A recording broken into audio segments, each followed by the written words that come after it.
Hello, I'm Eagle Gardens 1 on Instagram, and this is fucking talking shit with Eagle, episode 424. Hopefully, you guys had an amazing day. I know I have. I've got a great guest for you tonight, a fellow Michigander, 517 Legend Seed Co. How you doing, my friend? You want to tell us how you're doing and where they can find you? I'm doing good. I appreciate you having me on. Yeah, I'm in Michigan. You can find me on Instagram. I got my email tagged on there, so you can hit me up there if you want as well. I'm sure some of these good mods in chat will be able to throw your IG up throughout the conversation as well. So hopefully anybody looking be able to find you, good sir. So Uh, what are you smoking on tonight? I see you're obviously vaping. What's I'm in the bag? I'm smoking on some bud I got from my friends, some Divine Gelato and some GMO. So I've been seeding everything, so I didn't feel like de-seeding right now, so I'm smoking some of that.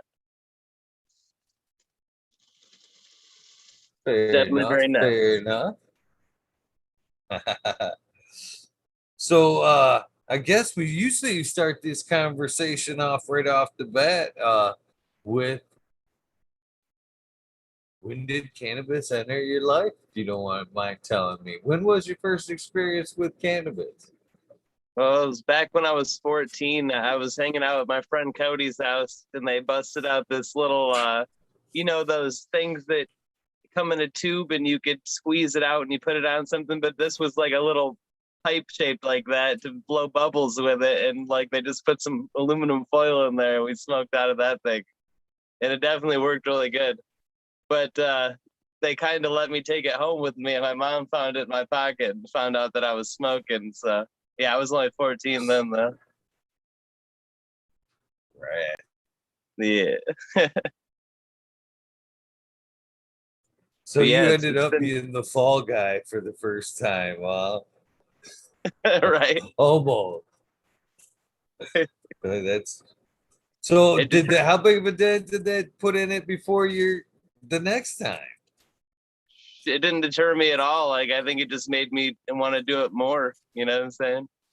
Like that's what's up. I just kept doing it, and then once I turned 15, like it was really regular. Then like me and all my friends figured out ways to find it somehow. Then it just became like a medical thing. I realized that it would help me get my schoolwork and just help me focus for my ADHD. I was like, this is amazing. And so I just completely gave up the medications they were trying to give me before. They were trying to have me on Ritalin. I was on it since I was like 6. Ridiculous. Yeah. That stuff, man. I think that stuff got overprescribed. Like there For was real just an though. era where they just threw that shit at everything. That kid Uh, has energy. Give him some of this. so so it sounds like it came pretty regular right off the bat there. I mean, nice, nice. So do you remember was it part of the era where you could actually put like a strain with it, or was it still like mainly in the brickweed era? It was, yeah, all brick back then. Like occasionally you'd get some really nice stuff, but yeah, it was all brick. There wasn't anything medical in my area until like 2010, and this was back like 2005 ish that I started smoking. I think maybe 2004, somewhere in that zone. Nice, nice. Yeah. So you noticed, so you said you seemed to kind of notice the medical benefit right off the bat. I mean, would you say that it's a true statement? Yeah, it helped my ADHD like just as much as Ritalin, but without making me a zombie, and it actually made me functional. So I was like instantly into that. And so after I just kept trying to get it all the time, and sometimes I couldn't, so I would do other things because I was just going through a bunch of bullshit. So I would be on like fucking alcohol or whatever. I was super poor growing up, so like we lived in motel, we lived in freaking falling apart, building, like all kinds of bullshit. So like drinking was pretty regular to help with that. And if cannabis would have been available, I would have been doing that. But you know what I'm saying? So whenever I could, I'd be smoking, but anything else, I would just be doing other crap. And eventually, I actually had enough when I was in my 20s to be able to just constantly have enough bud. I gave up drinking. I gave up doing anything else. Like I gave up cigarettes. Yeah, I've just been doing cannabis for the longest time now. Like I can't even stand alcohol. That's pretty awesome in my opinion. Uh, I don't drink either. I can't even. You couldn't even now if I wanted to be honest with you. Right? Body just I have rejects no it. desire whatsoever.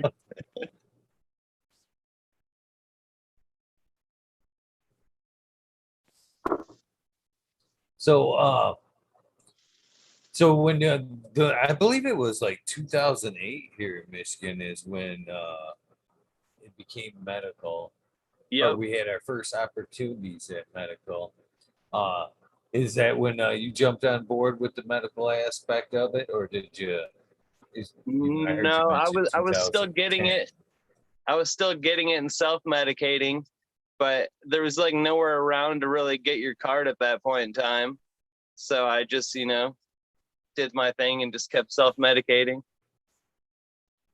And eventually in 2010, I was able to get my card because there was finally a doctor around, and then I've been growing ever since. Started breeding in 2011. So Yeah. I know I actually jumped the gun a little bit with the growing aspect of it, but so you took it up when you were legally able to there as patient slash caregiver here in Michigan. Yeah, I mean, I tried growing before that. I just never had like success. Like I would plant it outside here and there, and I just didn't know what I was doing. So I took a class after I got, I was able to get my card. I took a class to help me learn how to do anything. So I was able to be successful over at Hydro World. And yeah, shout out to Danny Trevino for that. And yeah, so that helped me get my start going back in 2010. Nice, nice. So, what were the first strains that you threw in the soil there? You want to tell us a little bit about that first grow? The first ones I ran were AK-47 and blue cheese. And they were clones that I got, I think, from Hydro World. But yeah, I had no idea what I was doing. So I took that class, and I can only absorb so much information. So I'm running the hydro farm, the 8 bucket system, and I had the general hydroponics 3-part nutrient line. And so, like I said, I had no idea what I was doing. So instead of using the pink bottle, which would be for flowering, I was still using the veg bottle throughout my veg cycle. And like 3 or so out of the 8 plants died, and the other ones got me like a quarter. I was like, yo, man, I got to change something up here. So then the next run, I ran 1 container with a bubble ponic system. My friend showed me a different way, and then the rest were all soil. And the bubble ponics one did great, but it was just a pain in the ass to do it that way. So I just still kept it like 50-50 soil and that. And then yeah, then like I just decided over time to go just all soil. I don't use any hydro besides my cloner.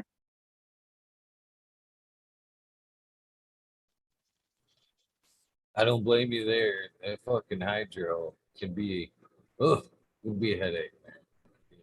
Right? What made me quit the hydro is I fucking everyone was like RO water, RO water. I'm like, okay, I'll try it. So I switched all my stuff to RO like a dummy. And like 2 days later, like everything was just wiped out because I didn't add any CalMag or whatever else I was supposed to add. I think it was the pH even. I don't even know. I honestly don't have a clue. I just know that everything was great. And then I switched to RO water, and then everything was wiped out. It was in hydro. And then I just quit with hydro after that. Like, yep, I'm good. I don't know. Again, I don't blame you. I don't blame you. Our weather here in Michigan's too unpredictable for me for hydro. It's hot. It's cold. It's hot. It's cold. Shit, it's summertime. It's summertime. It was 30, what, 37 here yesterday, last night, and 33 the night before. I mean, that. How do you plan for that shit when you're trying to For keep real your though. water? I'm like, what are we in spring right now? What's up? So, are you currently still in soil? Obviously, Yeah. organic or Yeah, bag. I run the ocean forest from Fox Farm. I've been running that since like 2011. I was running it side by side with a few other soils, and that just happened to have the best result. And I've just really liked it, so I've stayed with it. I've changed up my methods though. Like for the longest time, I didn't use any nutrients at all with it. I would just use that, and whenever the plant got a little nutrient deficient, I would just transplant it to a slightly bigger pot. Even in flower, I'd flip it halfway through flower from 10 to a 20 back then. Yeah, so it was ridiculousness. You get straight monsters though in a 20. So, what were some of the first strains you decided to work on? Uh, Tell us about the beginning of breeding. The first strain that the first when I first started breeding, I was at a friend's house and they had a plant grown in their front yard and they were like, "Yo, take this and do some work with it. You can flower it out and whatnot." And so it was a reg seed, so we didn't know if it was a male or female. They just got it from a seed bank, and I took it home. I vegged it out. It ended up being like the nicest plant I had. I was like, "Oh, this is amazing." So I threw it into flower. Like a couple weeks in, I'm like, "Wow, these are some weird looking buds." You know what I'm saying? And then like I did some work. I'm like, "Yo, this is the freaking male." So I got it out of there, threw it in my bedroom, and just kept it in there. And then once it was starting to throw pollen and whatnot, then I hit the white widow jack hair. I hit the mids plant that I called the chronic. I hit, I believe, the Cinderella 99 and the train wreck. I was running all these at the same time, so I hit all those with that. And then the only one of those I've ever even got to run was the mids, the chronic plant crossed with the strawberry kush. That's what that male plant was strawberry kush. So that's the only one of those I ever ran. And then I worked that and made my chronic funk that I only released to a few people. But yeah, I didn't do a whole lot of work with that line, but that was just my initial thing that I had bred.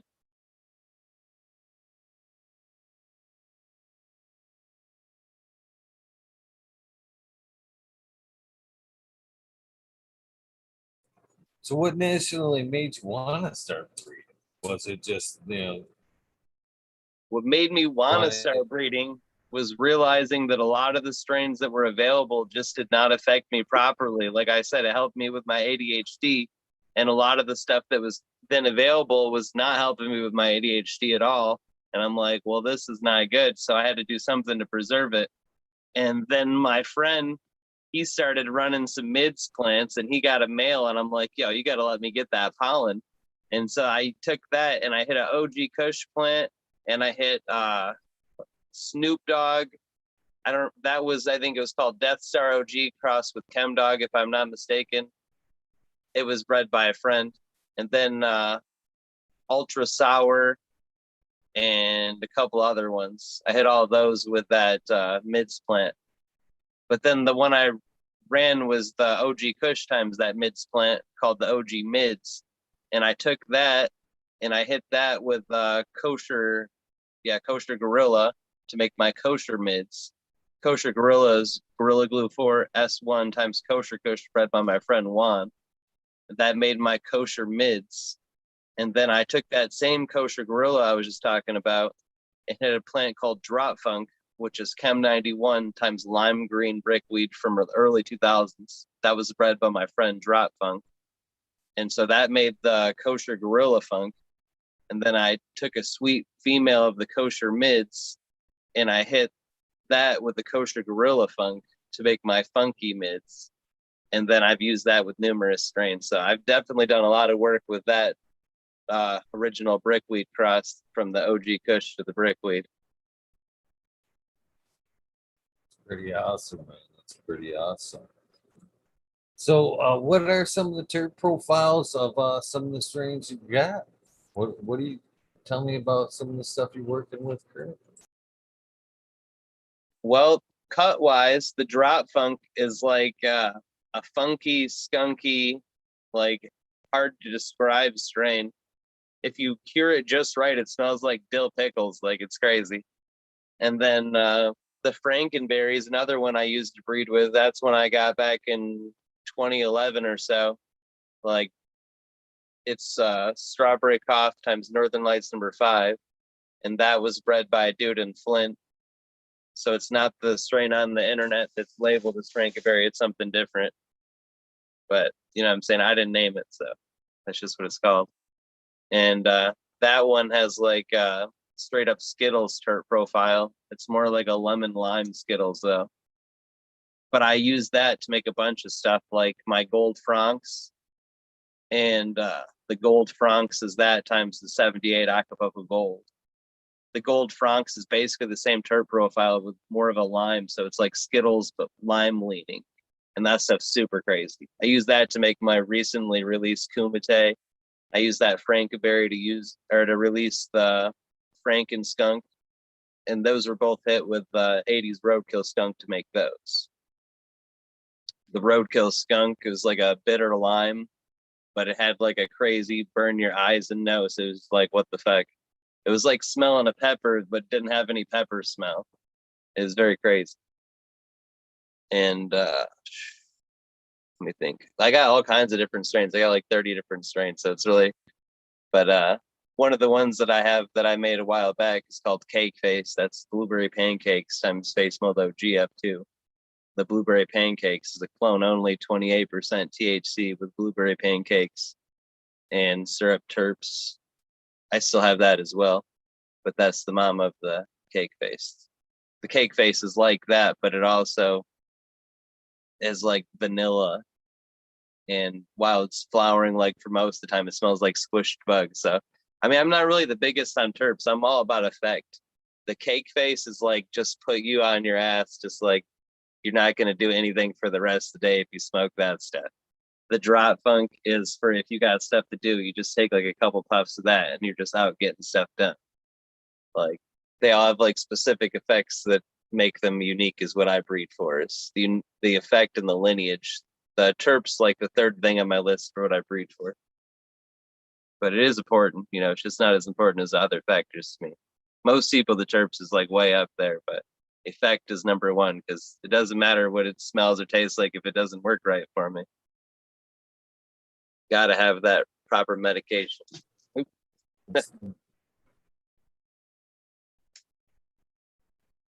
Nice, nice. I can appreciate that. I can appreciate that. So when you're looking to put it together a strain, that makes it a little tougher to put together, I would think. Most of the time, you know, you at least have the turd profiles, you know what I mean? I'm gonna mix this lemon with a little bit of this.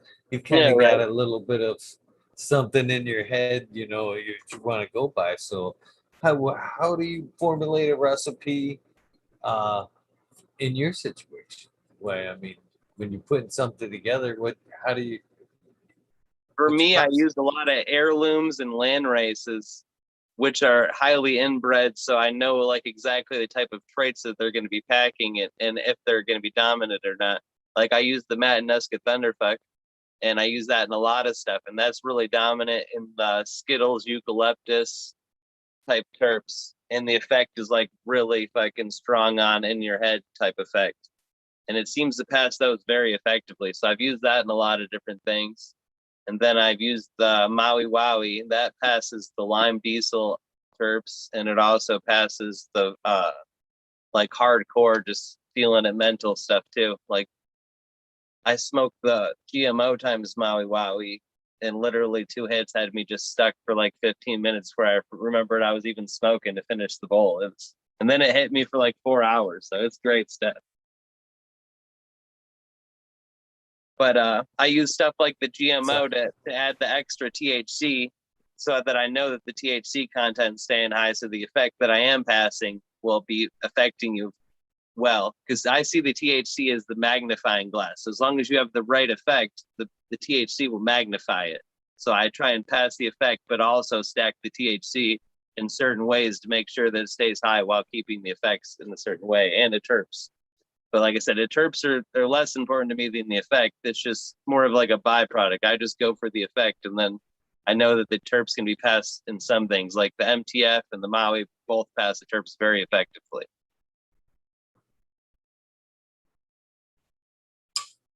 Which is the best way to pass the terps? Is it better to, like, if you were looking to preserve, say, I'm not looking to start breeding. I have bred a few strains, but in this case, I'm trying to save a pine. You know what I mean? I want the pine to come through. So, do I want to try to take the male pine and smack it into the other strain, or do I want to take the female pine and then smack it with the other strain? If I have some kind of specific terp that I want to preserve, I'll try and hit it with something that's very non-inbred, is what I should say. Something that's multiple different strains crossed together so that none of them will have a dominant terp profile, so that this one over here will be more dominant when I hit it to this. And then I can back cross this to this, and all those other ones are going to stay more recessive because none of them are dominant based on you stacking it properly of multiple different types of terp profiles, so that they don't, you know what I'm saying? Because if you basically, when it comes to breeding, it's you stack certain traits, and the more it's stacked, the more dominant it becomes, regardless if it's a dominant or recessive trait in the first place. It becomes more dominant the more it's stacked in a genetic pool. So you want to have all these other terps be watered down so that none of those take dominance, so that when you hit it to your dominant plant that you want to have, that will maintain its dominance. I use stuff that's really inbred, so it's really easy for me. Like if I'm using the MTF and I cross it to something like that, the MTF's like 100% going to take over at least like 7 out of 10. You know what I'm saying? The MTF terps are very dominant. Even a couple lines down, still dominant. Like the propane, very MTF. The Mogilla Gorilla, very MTF. And those, the propane is Blissful Wizard times MTF crossed with GG4 crossed with MTF to Maui Wowie. And that's what makes the, fuck, I just forgot where I was even going because I mentioned all those crosses. Fuck. Oh, yeah, the propane. Yeah. The propane's Blissful Thunder times Guild Gorilla, but that breaks down to Blissful Wizard times MTF crossed with GG4 MTF Maui Wowie. So MTF's in there twice, but it's also back 2 times before I cross it to make the propane. And it's basically just like MTF terp-wise. And Insane Frosty, just like MTF.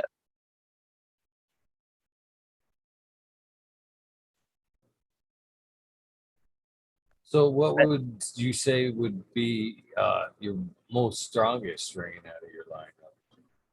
That would definitely be the GMO Maui Wowie. Like I was saying, like I only took like 2 hits and that shit just had me gone. But next to that would be the cake face, because if you, like I said, if you smoke any of that, you're basically not going to get anything done. Like I can't get anything done when I smoke cake face. I just only save that stuff for when I have a free day, or else I know that I'm going to be trying to do stuff and I'm going to be wanting to do stuff. But it just makes my muscles like jello, straight up. Like literally can't do shit. Like I gained like 100 pounds. But you know, that's not what I'm about. The strongest, other than that, other than those two, would be the drop funk. That stuff you only need like 2 or 3 hits, and you're just feeling it hardcore. But it's not like a sedative on your ass like the cake face. It's definitely just really strong mentally, and you're feeling it. You can get stuff done without it causing any stress or thinking about it. You basically go on autopilot on the drop funk. You just focus and get stuff done. That's why it's been my favorite. I have a BX3 of that out, and I'm working on making a BX4 here in the next few months. Proper breeding takes so much time. Do you have time anymore? Do you have space to grow just the day. I mean, it's hard, when you're breeding like that to actually, keep a little bit back for yourself that's seed free. Do you Yeah, still no are time, you no still able space. to For real, do you man. alternate in runs? Do you alternate? Maybe a seed run, flower run, seed run, flower run, just keep yourself in some goods. Well, I have a perpetual harvest, so I just pull a different plant each week. So sometimes I might decide to not hit a plant. Like I have some drop funk that I didn't hit just because it's my favorite strain and I wanted to smoke it. And I didn't feel like hitting it with the Acapulco Gold, which was available at the time when it was. I was just like, I already did that, you know what I'm saying? So I don't need to do it again. I'd rather just smoke the bud. So yeah, on occasion I do run a plant that I don't hit. But I have a friend that he's running a bunch of great stuff, so I can just grab stuff from him if I need it. So, and the seeded bud is super good. Like the fucking Frankenberry. This time that I ran it, I've been running it since 2011, so 10 years. And this was the best it's ever been, in my opinion, like strongest it's ever been. And it was only ran under 93 watts in a 2 gallon and fully seeded by the Acapulco. No, fully seeded by the Roadkill Skunk, not the Acapulco. So yeah, I was really impressed. Like I cannot believe that a seeded plant beat out all the non-seeded plants that I've ran, because I've ran, like I said, 10 years. I've ran that plant a lot of times. And yeah, definitely the best it's ever been. Super potent. I'm glad to hear that you have no qualms in smoking that seeded bud. To be honest with you, um, I've had a conversation with Genetic Memory Farms way back when. But in that conversation, uh, we came across, something that we both agreed on, and that is kind of think that when that bud gets seeded, it goes through a different chemical process that makes it a little bit more of a different high. So basically, you could take same strain, Sensimilia, same strain, seeded, and there would be a noticeable uh, buzz difference there. And I think, that seeded flower there just tweaks things just a little bit. So what we're talking about is, how, THC contents so high these days, and it's the measure of, how strong the cannabis is. But the cannabis that we grew up in with back in the day, they telling us was only 3 to 4%, but we fucking knocked us out back then. The only difference that we could think of was the bud we were smoking back then was seeded. So low THC content, but high in something else. And we couldn't help but wonder if it was that high in something else was due to the seed content in it. So, It could any be thoughts that on that? the seeds, when the plant's seeded, it puts all of its energy into the seeds and the seed making. So it's possible that it could be creating some other kind of cannabinoid or something else in replace of the higher THC in order to protect the seeds better or do whatever. Or based because it's having less nutritional value because it's putting it all into seeds. There's definitely a lot of possibilities. I have noticed at least a few times that I've hit like different of the same. I've used the same cut, but I've used a different male plant, and the bud ends up being completely different smelling when it's done. But I mean, I've had plants do that without seeding them. It's just extremely different. You know what I'm saying? Like, wow, these are not even close to the same terp profile. So I don't know. There's a lot of stuff we don't know with cannabis that we're still studying, though. Like, So, do you have proprietary males? Do you keep? yeah, yeah, I have a bunch of different males that I have specially. Like, I have my Wizard Funk males. I have some Drop Funk 5, BX2. I have BX1, 2, and 3 of the Drop Funk 5. Uh, what other males do I have? I have an 80s garlic bud that I've kept for like 4 years or so now. Um, I don't know. I have like a good. Oh, my Georgia Bush. I have that Georgia Bush with the purple trichromes that's super frosty that I used in that collab with Bay Area and the upcoming collab with Seattle Chronic. I still have that male, and I have the female of it basically all the Georgia Bushes got the pink and purple trichomes, but I have a nice female that has the pink and purple trichomes with Skittle terps, and then I have that male plant. So I'm making some F2s of that soon. Let me think what other I can't think of what other males that I have, but I keep a good amount of males around. I did chop some out recently because I had them for a while and I didn't feel like I'd be using them anytime soon. It's like I just don't have any space. So, in your opinion, what's the best way to keep your males? Do you keep them more like a mother? You know what I Yeah, mean? I Just a keep them big in plant. You small just pots. I keep them like a mother, but in small pots with very little light. And then I just feed them lightly every time, and I top them and defoliate them frequently. You know, a lot of whatever I can to keep them shorter. If you feed them too much and you have more lighting, they're going to grow more rapidly because photosynthesis, and they're going to uptake more nutrients and going to get a lot more growth. So less light equals less growth equals easier to maintain.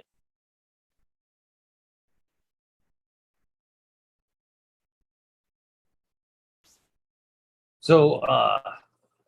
Do you do anything different in preparation for your seed run? You feed them anything different? Anything like that? I don't do anything like veg or anything differently for the seeds. I mean, in all honesty, I've even done seed runs like I am right now where I just got a clone, like literally a small clone from my friend and flowered them directly like that. So, however, I feel like running them, I just make it happen. I do specific stuff to make it so that it's not cross contaminating, and so I'm only hitting certain stuff and those type of things. But other than that, I don't do any like special scrum regular. Any tips for helps on cross contamination? Yes, make sure you have good exhaust fans in the areas that you have your males, and that you keep them. They only need like a small distance from each other to be okay, but you got to have a good exhaust fan in your areas to prevent any pollen spread. And also, before you pollinate anything, you're going to want to shut off all of your fans. You're going to want to pre-mark the spots you're going to hit. You might even want to spray down certain plants that you want to make sure aren't getting hit if it's super important for you. And then after you make sure there's no fans anywhere that can pop on, that includes dehumidifiers, fans and lights, whatever. You can't have any kind of fan movement because that will make the pollen float around. And then you collect your branch off your male plant and you go and hit whatever you want to hit. Or if you are just trying to hit whole plants, you just shake your whole male so you get lots of pollen, lots of seeds. And I like to hit them between day 18 and 28 on the regular. Some plants you're going to want to hit a little later if they're really sativa because they might not be putting out many hairs by that point. You're going to judge it based on if there's a decent amount of hairs coming out or not, because each hair is going to make a seed if it's pollinated. And so if you don't have many hairs, you're not going to get many seeds if you pollinate it. And then it's also going to just start putting all of its effort into making those seeds. So it's not going to keep putting out as many hairs that would have. So there's lots of different variables that come into play.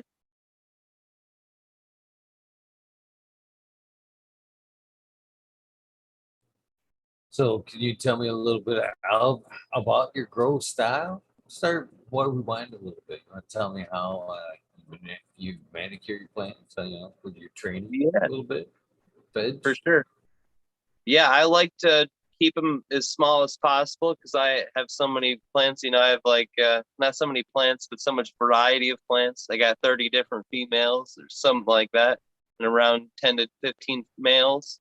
So I got to keep them small. I have certain areas where I'll just keep them in solo cups for however long I need to.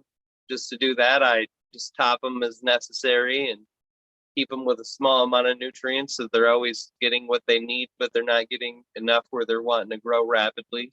I give them low intensity lights in the area where they're in solo cups. They just use some regular ceiling light bulbs, just some ceiling LEDs. And then for the rest of the room, I use outdoor floodlights. That does my whole veg room. And yeah, they love them. I just have different amounts of those based on the size of the plant in the area. And I just move the plants around the room. Like I said, I have a perpetual harvest, so I just move one plant out of there a week. So I just rotate them. Each week I move a plant one more position forward, and then they'll get slightly more lighting each week they go forward. So that's that helps me keep them all the size that I want and helps them grow at the proper rate for my needs.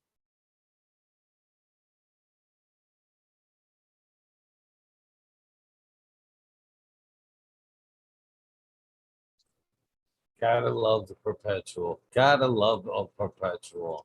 I suggest it to anybody. Uh, yeah. For me, I just don't like the pain of trying to harvest everything at once. I like the having it all the time versus, Yeah, I trying to totally budget agree. it. 100% on both of those. I would not want to have to be pulling tons at once. And I also want to always have something new and available that is fresh. I trying to pull all that at once. How are you supposed to make sure you're getting the best quality as possible unless you have like a team of workers there? If you want to have the best quality, you're going to want to do one at a time so you can take the best care, you trim it and jar it when you need it and not do it too late or too early.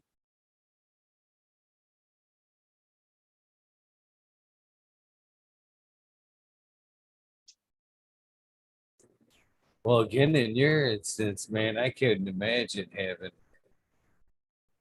a bunch of like seeds that needed to be harvested.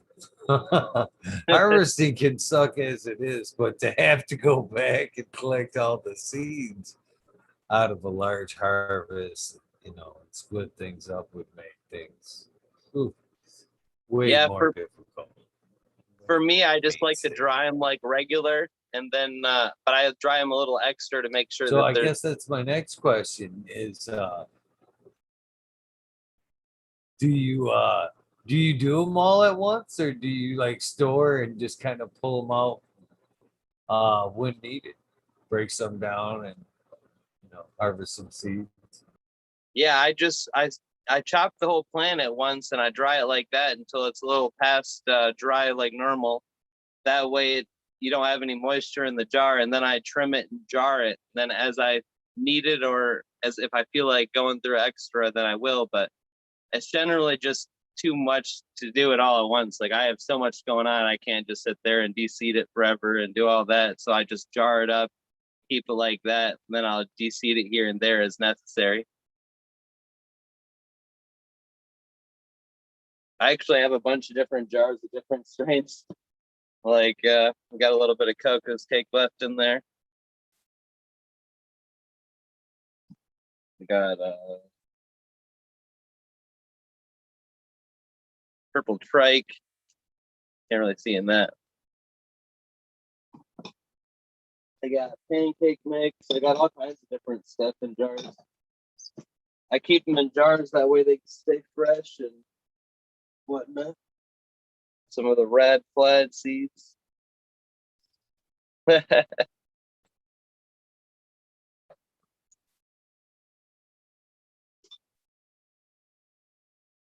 Some pooper scooper. Yeah, that's fucking awesome,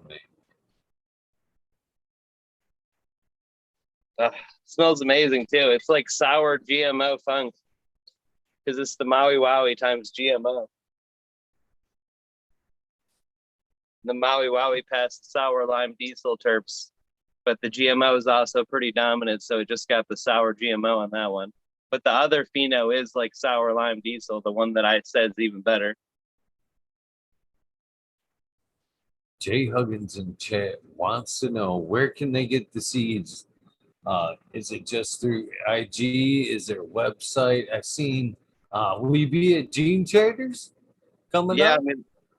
I'm gonna be at Gene Traders, and also you can get my seeds through Chai Life Genetics. You can hit up Sapphire.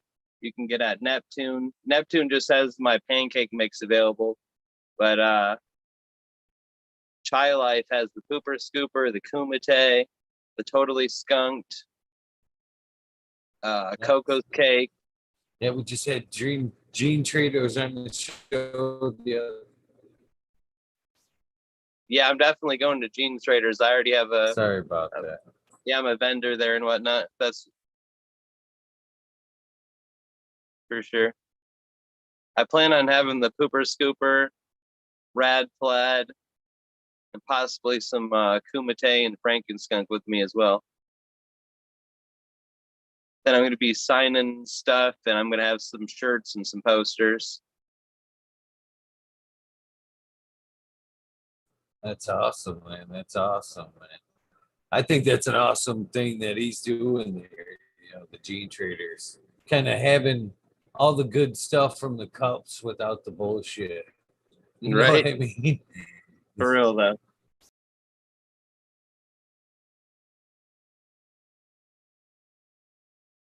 Well, I always thought it was fucking unfair there. How much, like, say, high times and shit like that gouged vendors for. And then, you had to try to fucking, bad enough, especially fucking, oh, especially for the breeders, seed makers, by the way. You know what I mean? It's different for some of the people that are just putting products out there, whatnot. But man, breeders, I've said this a lot of times, breeders got a lot of work in that shit, man. Yeah, all the time and proper working of the strains, which can be fucking sometimes years. Sometimes, you know what I mean? That you got so out of pocket all that time, nutrients, electricity, all that good shit. And then they're not always winners. You know what I mean? It's a lot of ups and downs. And then so you know what I mean? It's hard enough to put all that hard work together, make people want the strain. But then you have to go to a fucking high times event and pay pay out of all that money so you can try to, you know what I mean, make that money back. And that you don't make any money back until you paid off high times and all that. And that ain't cheap. So and there's been a lot of times where I've seen them guys, other breeders and shit like that, go to these big events and just kind of pissed. You know what I mean? Walking away just barely made enough for booth and travel and to pay a few people and get your name out there, and that's the day. You know what I mean? That's kind of bullshit. Gene Right? Traders kind of cut a lot of that bullshit out for you guys. Like, yeah.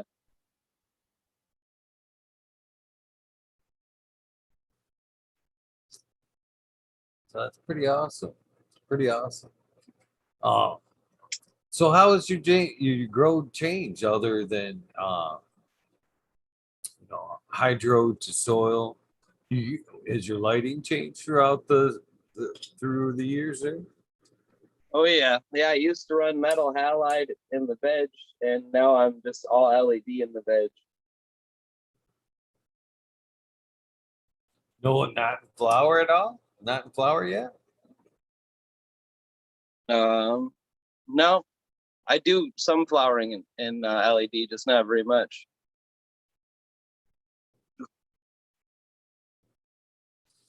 Have you seen a difference in seed quality? Um, I have not.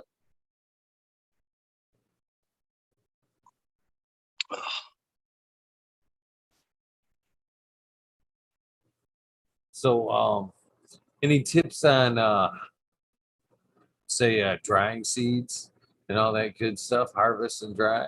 I guess we kind of covered that a little bit, but there is a dry time, right, for seeds before you can really surpass them out. Yeah, I like to dry them like an extra week longer than I would normally, just to make sure they're good to go before I put them in a jar or anything.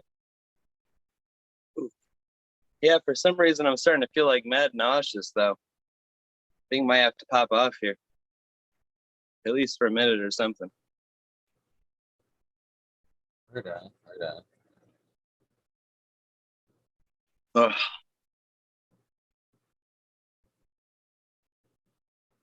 All right. I might be okay. I don't know. I was like, I felt like I might throw up or something. I don't know. I was having a headache most of the day, and then I felt like I was good to go, but I don't know. I'm feeling like weird. Might just be like anxiety or something. I get anxiety issues at times. Try and help with cannabis.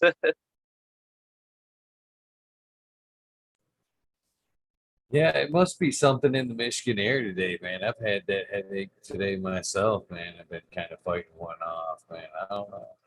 Weird headache too. Kind of like loud pressure. Yeah, it's like right over here. It's like I don't know. I'm a bit of a conspiracy theorist, so Yeah, I feel you. I feel you. A lot of stuff sketches me out as well. I just keep up on researching stuff, so I know what's up. I don't just be paranoid or anything. I just look into things.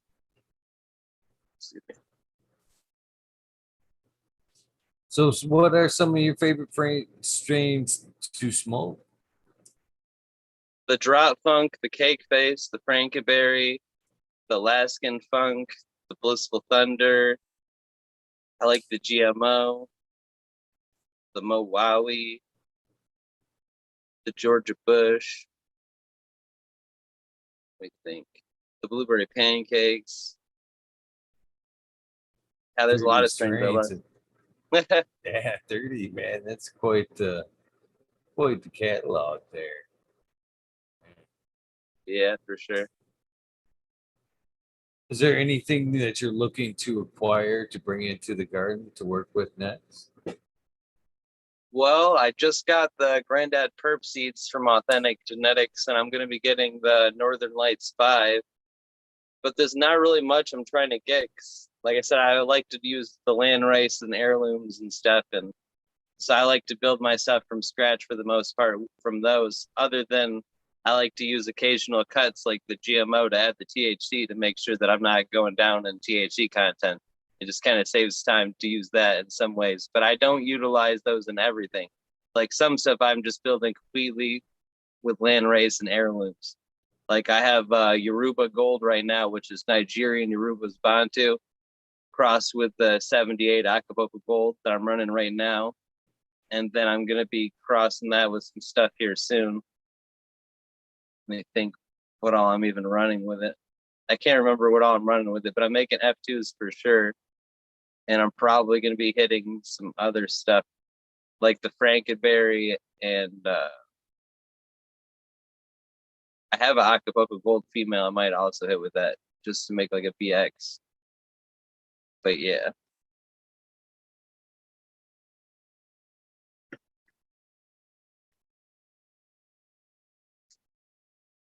I think I gotta give get you. a little.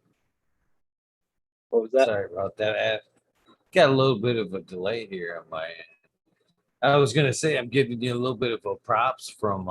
I really like the idea of you starting from scratch, popping your own beans, pheno selection. You know what I mean? Versus, bringing in necessarily what's hype.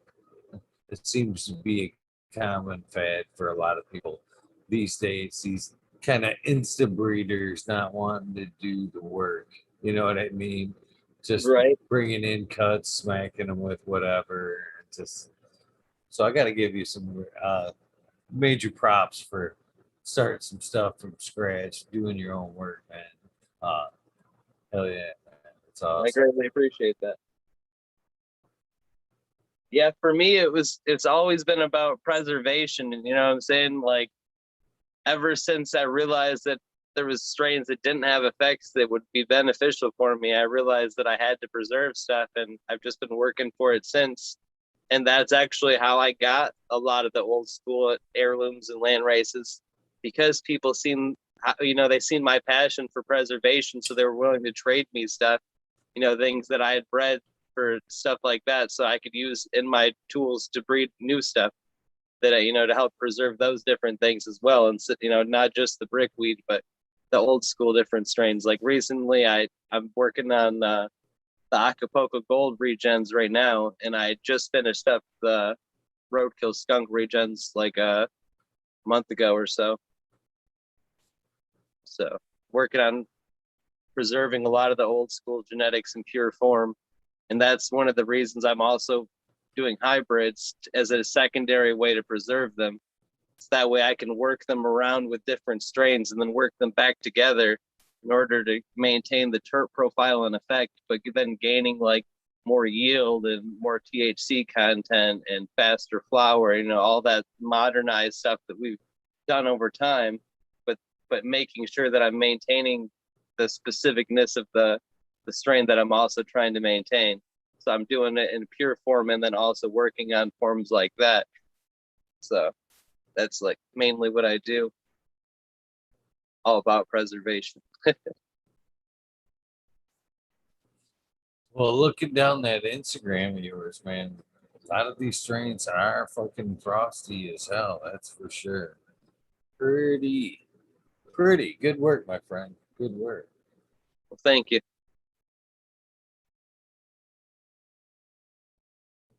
So, have you entered any of these into any cups? And they sure look. A few of them look definitely cup worthy. Well, they all look cup worthy.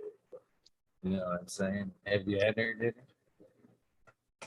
I have not. I just stay super busy basically.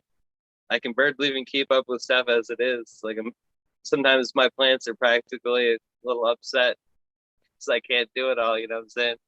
I just run it all myself, and so gotta just like balance it. I'm still working on getting everything in the proper balance.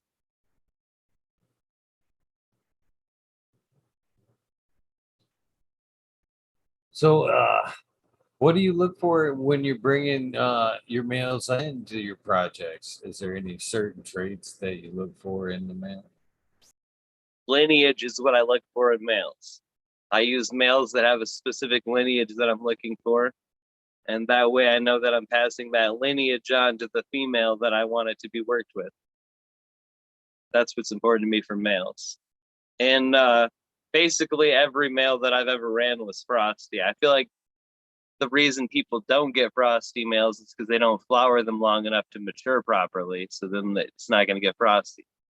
Because males may mature faster in the fact that they throw pollen quickly, but they mature much slower when it comes to frost content. So as long as the male is not a Hermy male and it's the proper lineage, then it's good to go.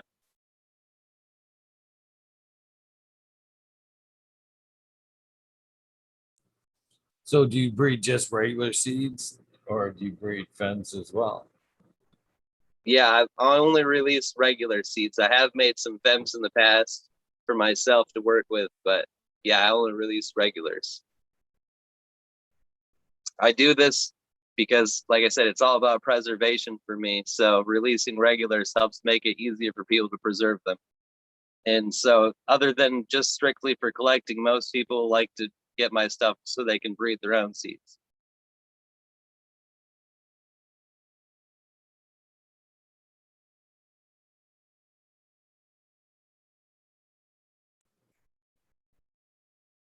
So, how do you go about harvesting your cannabis there? You a wet trimmer, dry trimmer, full hang? I hang the whole plant after, before I chop the plant. I always ask God to forgive me for chopping it down and to help it be medicinally beneficial, to help the seeds be good to go. I like to get my plants blessed before I chop them. Then I chop and hang the whole plant. And then, like I said, for seeds, I like to let it go extra dry and then I trim it. When it's not seeded, I like to trim it when it's a good between dry and wet at a certain level. Like when I'm ready to jar it is when I like to trim it when it goes to not seeded. But seeded, you want it extra dry so you're not getting that moisture. Because if there's too much moisture, your seeds will start sprouting on their own before you even get to plant them in soil. And then you don't want to be getting rid of seeds that are already like that, so, unless they're for free.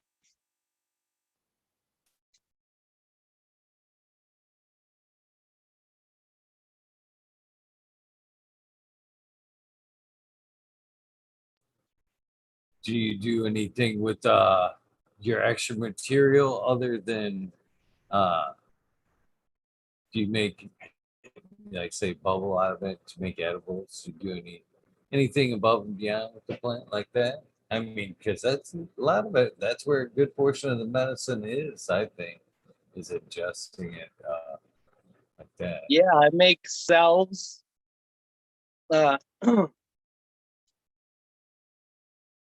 Man, I'm starting to feel nauseous again. I just like to make the coconut oil mix ones, basically. That's my favorite way to go. Yeah, I think I'm gonna have to get off here. No worries, brother. We could do this again. Thank you. I respect you for toughing it out, man. I respect you for toughing it out and taking it this far. I appreciate you having me on. Well, if you tough it out for just a couple more seconds, I'd like to tell you that keep this Zoom number.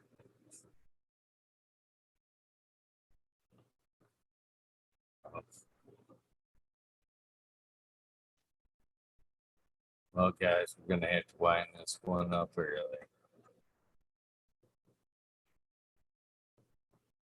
You guys know the deal. Try to do something nice for somebody. Brandon Max kindness do save lives. I'll see you guys in the wormhole in a little bit.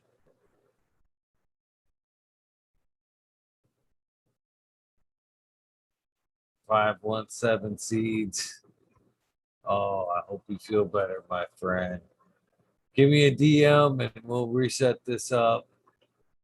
I feel totally bad for this guy.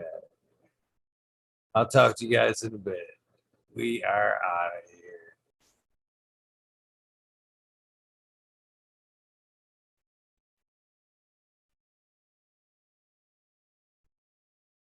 Oh, no. All right.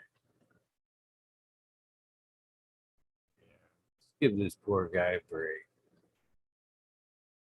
Pleasure meeting you, my friend. Please DM me if we do this again.